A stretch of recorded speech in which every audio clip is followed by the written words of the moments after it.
నడిపించాలన్నా ఎలక్షన్స్లో ఖర్చు పెట్టాలన్నా ఫండ్స్ సరిపోవని. నిజంగా మన టైం బాగుండి జై తన రిలేషను ఇన్ఫ్లుయెన్స్ వాడి ఒక బ్రహ్మాండమైన కంపెనీ మనకు ఫండ్స్ ఇచ్చేలా డీల్ సెట్ చేశాడు. పార్టీ ట్రెజరర్వి కాబట్టి నీకు ఒక మాట చెప్పి, ఎవరిదా కంపెనీ? ఫార్మస్యూటికల్ వాళ్ళది. చాలా స్ట్రాంగ్ పేస్ ఉంది వాళ్ళకి. ఎక్కడుంది ఆ strong base? Goa, Mumbai, Lakshadweep. Goa, Mumbai, Lakshadweep, pharmaceuticals.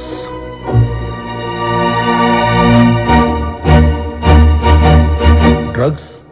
ఆహాహా, ఫార్మస్యూటికల్స్ అంటే మెడిసిన్స్, ఆ డ్రగ్స్. No, narcotics. జై ఒక్క నిమిషం నేను మాట. ఇక నేను ఎవ్వరికి భయపడాల్సిన అవసరం లేదు వరుణ్ గారు.